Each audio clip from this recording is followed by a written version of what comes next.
देखो जो मंडल कमीशन चल रहा था, मंडल कमीशन किससे था मैंने कहा तो ओबीसी रिजर्वेशन से रिलेटेड था। 27% जो रिजर्वेशन देना है इन्हें। अब देखो यहाँ पर क्या है, तो मंडल कमीशन क्या करेगा, अब देखो आगे कैसे क्या किया जाता है। मंडल कमीशन कहता है वर्क काम कैसे करता है, कहते हैं to investigate the extent of the कहते हैं educational and social backwardness among the कहते हैं वेरियस कहते हैं society in the Indian security. इसमें क्या करना था, जो सोसाइटी थी इनमें से क्या करना था, इसका काम क्या था, सर्च करना, ऐसे लोगों को फाइंड आउट करना है किसको ओबीसी में रख सकते हैं। सबका क्या किया, इसमें इन्वेस्टिगेट किया एक्सटेंड एजुकेशनल, इसको क्या करना और बढ़ाना कि कितना बढ़ा सकते हैं, और किनको सोशल बैकवर्ड क्लास जो थे सोसाइटी में रह रहे थे उस समय, इनको क्या करना था, रिजर्वेशन देना था। तो ये काम किया जाता है मंडल कमीशन के द्वारा पूरी तरह से, यानी कि अच्छी तरह से लग जाते हैं यहाँ पर देने के लिए section of the Indian security society पे। फिर क्या, तो गवर्नमेंट से रिकमेंडेशन, गवर्नमेंट क्या करती है, रिकमेंड करती है, किस लिए रिकमेंड करती है, क्योंकि अब ये कास्ट अगर एक बार किसी को रिजर्वेशन दिया जा सका तो फिर अब किसी की हिम्मत नहीं होती कि हटा भी ले उसे। अब किसी की हिम्मत नहीं, इसको बढ़ाया जा सकता है, घटाया नहीं जा सकता, कभी भी हटाया नहीं जा सकेगा। क्योंकि क्या किया जाता है हर साल, कह सकते हैं हर 10 साल में क्या रिव्यू कमेटी बैठती है, वो क्या करती है, देखती है क्या इसको आवश्यकता है देने की, तो कोई गवर्नमेंट होगी क्या, नहीं हटा दो। क्योंकि जैसे किसी भी गवर्नमेंट ने रिजर्वेशन पे हाथ लगाया वो गवर्नमेंट गिरना तय है। यहाँ तक कि सिर्फ क्या हुआ था, बिहार में जाकर के बात कर दी गई थी, इलेक्शन हुए थे जब इसके पहले, तो वहाँ पर कह दिया रिजर्वेशन पे मात्र आवाज़ उठाई गई, हटाना नहीं था, लेकिन मात्र उनकी गवर्नमेंट गिर गई। अब समझो ऐसे हाल होते रिजर्वेशन पे, ऐसा मुद्दा बन जाता है, ये इतना सेंसिटिव मैटर हो जाता। तो गवर्नमेंट कहते रिकमेंडेशन देती है, तो क्या होता था, कमीशन कहते रिकमेंडेशन कहता है 1980 में क्या होता है, रिकमेंडेशन दे करके आता है, क्योंकि बैठाया गया था कमीशन भी। वहाँ पर क्या कैसे किया, तो बैकवर्ड कहते हैं क्लासेस मीन्स कहता है बैकवर्ड कास्ट, किसकी बात की है, तो बैकवर्ड कास्ट की बात की जाती है। कहते हैं वेरी लोग कहता है प्रेजेंस ऑफ द कहता है बहुत एजुकेशन में कहते हैं इंस्टीट्यूशन ऑफ द, देखिए इसमें क्या किया जाता है, किस लिए दिया गया था, ये कहा जा रहा था कि यहाँ पर जो रिप्रेजेंटेशन है इनका, जो एजुकेशन की बात हो चाहे जॉब्स की बात हो, ये देखा गया, ये इन्होंने कहा कि इनमें क्या है, दोनों जगह एजुकेशन में भी और इनमें इनका जो प्रेजेंस है वो क्या है, कम है। तो हमें क्या करना है, ज़्यादा बढ़ाना है इन्हें। और कैसे बढ़ सकता है, जब रिजर्वेशन दे देंगे, जब रिजर्वेशन दे देंगे तो सीटें क्या हो जाएंगी, फिक्स हो जाएंगी, तो वो अपने तो जाने ही जाने हैं किसी न किसी तरह से। तो इनका क्या हो जाएगा, तो इन्होंने कहा कि एजुकेशन भी बढ़ जाएगा और साथ में क्या जो जॉब्स वगैरह होंगी उनमें भी इनका नंबर बढ़ जाएगा, इंक्रीज हो जाएगा। तो ये कहा गया। तो कितने परसेंट कहता है, 27% सीट्स कहता है एजुकेशनल इंस्टीट्यूशन गवर्नमेंट कहता है जॉब्स में क्या कर दी, रिजर्व कर दी गई, एजुकेशन में भी दे दिया गया। मतलब कहीं यूनिवर्सिटी वगैरह कहीं भी एडमिशन लेने जाओगे तो 27% सीटें क्या इनके लिए भी रिजर्व हैं, 23 तो है पहले से ही, वो 27 इनके लिए भी हो गया। आई बात समझ में। तो यहाँ पर एजुकेशन भी दे दिया गया है, कहीं भी यूनिवर्सिटी में पहले से सीटें क्या फिक्स है इनके लिए। फिर क्या हो गया, इन अगस्त कहते हैं 1990 देखिए ऑफ द नेशन कहते हैं फ्रंट गवर्नमेंट डिसाइडेड टू कहता है इंप्लीमेंट, इसको क्या करते हैं इंप्लीमेंट करने की कोशिश की जाती है, कैसे इंप्लीमेंट क्या करेंगे, इसमें क्या क्या चेंज लाना है। वायलेंट कहता है प्रोटेस्ट मैनी कहता है सिटीजन कहता है नॉर्थ इंडिया। तो इसी के विरोध में क्या होगा, जब दे दिया गया था इसको लेकर के आ गए वो, तो क्या हो गया, मैंने बताया था पहले नॉर्थ इंडिया में क्या हो गया, पूरी तरह से विद्रोह चालू हो जाता है, प्रोटेस्ट चालू हो जाता है, किसके खिलाफ में, इन्हीं के खिलाफ में। क्या हो गया कि गवर्नमेंट ने क्योंकि दे दिया था अब बिना किसी उसके, तो यहाँ पर क्या हो गया, रिवोल्ट जैसे चालू हो जाते हैं, हर जगह विद्रोह प्रदर्शन चालू हो जाते हैं, ओबीसी जनरल को पीट रहे, ऐसा आपस में लड़ाई चालू हो गई, यानी गवर्नमेंट ने लड़ा दिया दो इनको। तो यहाँ पर क्या हो गया, तो यही बाद में क्या हो जाता है, चैलेंज किया जाता है, मैंने कहा था कोर्ट में भी चैलेंज होता है। फिर क्या होता है, चैलेंज होता है कहाँ होता है, सुप्रीम कोर्ट में। इसको क्या किया, चैलेंज किया जाता है। जब सुप्रीम कोर्ट में चैलेंज होता है तो एक व्यक्ति केस लेकर के जाएंगे, उनका नाम देखेंगे, नाम क्या था, देखो क्या था, इंडिया सहानी केस कहता है, नवंबर 1992 में क्या होता है, केस जाता है सुप्रीम कोर्ट के पास में। जब सुप्रीम कोर्ट के पास केस जाता है तो वो क्या करता है, देखता है इसको, फिर क्या होता है, ऐसे कहता है holding the decision of the government, वो किस पे देता है, गवर्नमेंट के पक्ष में डिसीजन देता है। गवर्नमेंट क्योंकि रिजर्वेशन की बात की जाती है, तो उसने कहा कि रिजर्वेशन क्या थे, गवर्नमेंट का मैटर आता है और 50% से ज़्यादा रिजर्वेशन नहीं दिया जा सकता। उसने क्या कहा, ऐसे वर्डिक्ट में आपने कह दिया। मतलब ये जो लेकर के गए थे, जो ये रिवोल्ट चल रहा था पूरी तरह से, जब सुप्रीम कोर्ट ने ऐसा कह दिया तो अब क्या है, डिसीजन ही खत्म हो गया वहाँ पे। तो इनको क्या करनी पड़ी, बात माननी पड़ी, और एट लास्ट में क्या हो जाता है, 27% रिजर्वेशन किसको दे दिया गया, ओबीसी को दे दिया गया। अब लगातार क्या है, हर 10 साल में रिव्यू होता है और इसको आगे क्या किया जाता है, फॉरवर्ड कर दिया जाता है। तो ये क्या था, पूरी तरह से इनका कह सकते हैं पूरा मंडल कमीशन था, और कौन केस लेकर गया, कोर्ट डिसीजन क्या देता है, इस तरह ओबीसी क्या करते हैं 27% क्या है उनको रिजर्वेशन दे दिया जाता है, पूरी तरह से मिल गया उन्हें। फिर क्या हो गया, अब देखो जो हमारा नेक्स्ट टॉपिक है चैप्टर का, वो क्या है, इकोनॉमिक रिफॉर्म कहते हैं पॉलिसीज़ की है। यहाँ पर क्या हो जाता है, 1991 की बात करेंगे यहाँ पे बहुत सारी, क्योंकि देश की कंडीशन सही नहीं थी हमारे, वो खराब होती चली जा रही थी। तो हुआ क्या था, देखो इकोनॉमिक पॉलिसी कहते हैं रेपिडली कहते हैं डिफरेंट टर्न, ये क्या कहते हैं, अचानक से टर्न लेता है। ये क्या रहता है, इनिशिएशन ऑफ कहता है structure adjustment of the program कहते हैं, इकोनॉमिक रिफॉर्म लेकर के आया जाता है इसमें। ये क्या होता है, started by the Rajiv Gandhi, start तो किया गया था राजीव गांधी के द्वारा, ऐसे किया गया था, लेकिन कुछ काम नहीं होता। फिर क्या होता है, चेंज कहता है फर्स्ट बिकम कहता है वेरी विजिबल, कहता है 1991 में क्या हो जाता है, चालू होता है, कुछ देखने को मिलता है। लेकिन उस समय गवर्नमेंट वगैरह क्या हो गई थी, बदल चुकी थी पूरी तरह से। उस समय पीएम कौन थे हमारे यहाँ बाहर के, कौन बन जाते हैं, पीवी नरसिम्हा राव। पीवी नरसिम्हा राव की क्या थी, गवर्नमेंट थी यहाँ पे, याद रखना अच्छी तरह से। जब इनकी गवर्नमेंट होती है, फाइनेंस मिनिस्टर कौन थे हमारे उस समय, फाइनेंस मिनिस्टर कह सकते हैं कौन थे, मनमोहन सिंह थे, जो भारत के क्या बनते हैं बाद में, प्राइम मिनिस्टर बनते हैं।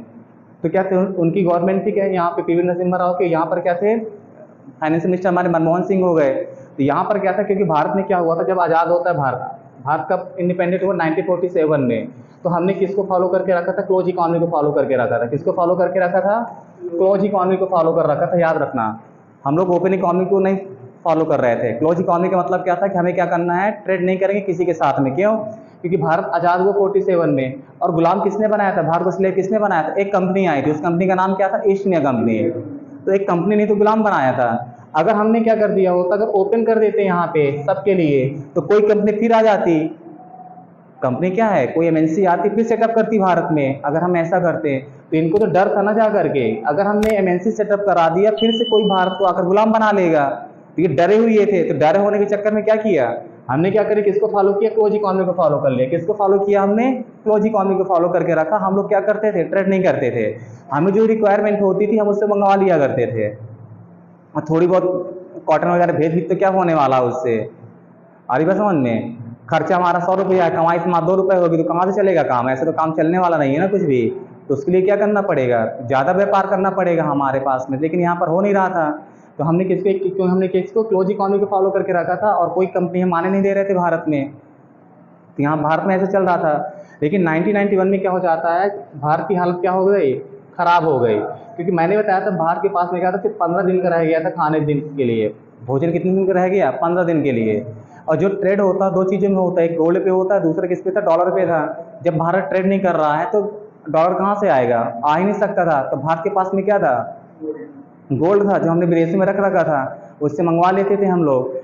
तो जब बताया कि 15 दिन का ही आपके पास में है, अदरवाइज आपको फेस करना पड़ेगा, तो भारत को क्या करता है फिर वो, जब 15 दिन की रह जाता है तो हम कहाँ पर जाते हैं, आईएमएफ के पास जाते हैं। किसके पास जाते हैं, आईएमएफ के पास जाते हैं, याद रखना, इंटरनेशनल मॉनेटरी फंड, इसके पास जाते हैं। इससे क्या मात्र लोन लेने के लिए जाते हैं, क्या लेने के लिए जाते हैं, लोन लेना होता है इससे। और इससे लोन लेना मतलब इंसल्ट कराना, जब इंसल्ट कराने का मन हो तो आईएमएफ के पास जाओ।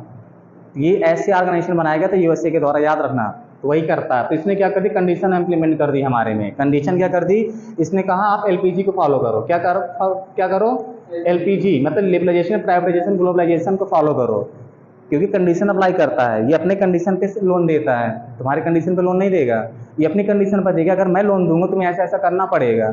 जैसे पाकिस्तान को लोन देता तो उससे कहता है पेट्रोल के दाम बढ़ाओ, टैक्स को बढ़ा दो, ये ऐसा कह देता उनसे। तो वो कहते हैं हमारा पहले से ही इतना ज़्यादा महंगाई हाई पे है, अगर हमने और बढ़ाया तो पब्लिक लाठी लेकर निकल पड़ेगी रोड में। तो ये हिम्मत नहीं जुटा पाते ऐसा करने की। तो कहते कि कोई दूसरा तरीका बताइए। तो फिर वो क्या करता है कि अच्छा रखो अपना पोर्ट वगैरह रख दो, ऐसे ऐसे ये करते हैं इनके लिए। तो यहाँ पर ये हाल होते थे। याद रखना कि आईएमएफ ऐसा कहता है इनसे, ये क्या करते हैं, मजबूरी में एलपीजी की पॉलिसी हमें करनी पड़ती है। और इंडिया क्या करता है, 1991 से क्या हो जाता है, लिबरलाइजेशन, प्राइवेटाइजेशन और ग्लोबलाइजेशन को क्या करता है, फॉलो करता है। और भारत क्या करता है, कूद पड़ता है इसमें। और तब से भारत के लिए क्या था, एक मील के पत्थर साबित होता भारत के लिए। और उसमें हम क्या करते हैं, इसको गेट करते हैं आसानी से। और भारत क्या हो गया, फिर पीछे नहीं मुड़ कर देखता, फिर हमें दोबारा नहीं जाना पड़ा इसके पास में, आज तक नहीं गए। और हमारे पास में क्या अच्छा खासा रिजर्व हो गया इस समय, फॉरेन करेंसी अच्छी खासी है हमारे पास में। तो यहाँ पर क्या हो गया, एलपीजी की पॉलिसी ये थी पूरी तरह से। तो यहाँ पर क्या था, इकोनॉमिक रिफॉर्म था। फिर कैसे चेंज होता है कंडीशन है भारत के, तो कहते हैं initiation sector of the year, पहले बता दिया यहाँ पे क्या था, स्टार्टअप राजीव गांधी द्वारा स्टार्ट किया गया था। लेकिन बात गवर्नमेंट किसकी आती है, जब बीपी सिंह की आती है, यहाँ पर क्या करते हैं वो इसको आगे लेकर चलते हैं। जब हुई तो बाद में क्या किया, एलपीजी की पॉलिसी लेकर के आया जाता है और भारत की कंडीशन को इम्प्रूव किया जाता है बाद में। एलपीजी ना की पॉलिसी ना थी तो भारत की कंडीशन हमेशा ख़राब बनी रहती। और जो पाकिस्तान क्या था, भारत से ज़्यादा डेवलपमेंट कर रहा था इस समय। पाकिस्तान की हालत कैसी थी, ज़्यादा अच्छी थी, क्योंकि अमेरिका सपोर्ट कर रहा था पूरी तरह से उसे। अमेरिका क्या कर रहा था, सपोर्ट कर रहा, जितना पैसा चाहिए ले पैसा हमसे, आतंकवादी ट्रेंड करो, ये था। और अफगानिस्तान उसको भेजना था। तो इस तरह कंडीशन थी यहाँ पे। फिर देखो यहाँ पर कहते हो गया 1991 में। फिर जब क्रिटिसाइज कहते हैं वेरी वेरियस, कहता है मोमेंट, कहता है ऑर्गेनाइजेशन, बहुत इनके द्वारा क्या किया, क्रिटिसाइज भी किया जाता है। क्योंकि अब इंसल्ट का सवाल था, ये कहाँ चले जाते हैं, आईएमएफ के पास जाते हैं। IMF के पास जाते हैं तो इंसल्ट वाला, तो बहुत सारे ऑर्गेनाइजेशन क्या करते हैं, मूवमेंट चलाए जाते हैं, इनको क्रिटिसाइज भी किया जाता है, यहाँ पर पूरा ऐसा किया जाएगा। बाद में देखो नेक्स्ट हमारा टॉपिक क्या होगा, डोमिनेशन आप कहते हैं बाबरी मस्जिद। बाबरी मस्जिद क्या होता है, ढहाने की बात आती है, बाबरी मस्जिद को गिराया जाता है। तो यहाँ पर देखो याद है फिर कब किया जाता है, दिसंबर 1992 में किया जाता है। दिस कहता है इवेंट, कहता है सिम्बलाइज एंड कहता है ट्रिगर्ड वैगेस, कहता है चेंज पॉलिटिक्स कंट्री। यहाँ पर क्या होगा, ये भी क्या करता है, एक सिंबल साबित होता है पॉलिटिक्स के चेंज में। बहुत सारे पॉलिटिक्स में चेंज आता है, इसके कारण भी क्या हुआ, इसके कारण चेंज होता है। जो बीजेपी गवर्नमेंट यूपी में रहती है उसका एजेंडा क्या था, यही हमेशा एजेंडा बना रहा। हमेशा गवर्नमेंट जो भी इलेक्शन लड़ती थी किसके लिए लड़ती थी, एक यही उसके पास एजेंडा होता था, राम मंदिर, इसी के अकॉर्डिंग लड़ती रही। अब राम मंदिर क्या बन गया, अब राम मंदिर क्या बन रहा पूरा अयोध्या पे। तो यहाँ पर क्या हो गया, इवेंट यहाँ पर सिम्बलाइज कहता है, ये भी चेंज लेकर आती है। बाद में क्या होता है, इंटेंस डिबेट कहता है about the nature of the, कहते हैं इंटरनेट, ये सब सिक्योरिटी सब कुछ यहाँ की डिबेट छिड़ जाता है कि सेकुलर क्या है, क्योंकि सेकुलर की बात की गई थी, सेकुलर इंडिया। तो यहाँ पर क्या किया गया था, सेकुलर, क्योंकि मस्जिद को ढहा दिया गया था। अगर मस्जिद को ढहा तो एक सेक्ट को क्या किया गया, नुकसान पहुंचाया गया, ऐसा कहा गया, तो सेकुलर कहाँ रह गया। दूसरी डिबेट होती है कई सारी यहाँ पे। बाद में क्या होता है, राइज आता है बीजेपी, और यही क्या मौका मिलता है, बीजेपी का राइज होता है यहाँ पे। बीजेपी क्या करती है, राम मंदिर को पकड़ बैठ जाती है। राम जी क्या करते हैं, इनको बेड़ा पार करते हैं, यही आगे लेकर के जाते हैं इन्हें। ये अगर राम मंदिर न होता तो बीजेपी इस तरह न आ पाती कभी भी। पॉलिटिक्स आप कहता है हिंदुत्व, और ये क्या करते हैं, एक अपना ट्रम्प कार्ड खेलते हैं किसका, हिंदुत्व का। ये पार्टी किसको कहती है कि हम कौन सी पार्टी हिंदुत्व की है। पहले किस पे जाती, गांधी प्रिंसिपल को फॉलो करती थी ये पार्टी। किसको फॉलो करती थी, गांधी प्रिंसिपल पे जाती थी। जब देखा गांधी वांधी से कुछ नहीं हो रहा तो इन्होंने क्या किया, इस पे आए, हिंदुत्व पे आ गए। अब इस पे इन्होंने चोट करना चालू कर दिया, इनने सेंटीमेंट से खेलना चालू किया। बीजेपी का क्या हो गया, राइज चालू हो गया। इसको क्या करेंगे, नेक्स्ट लेक्चर पे देखेंगे ऑडियो इन डिटेल।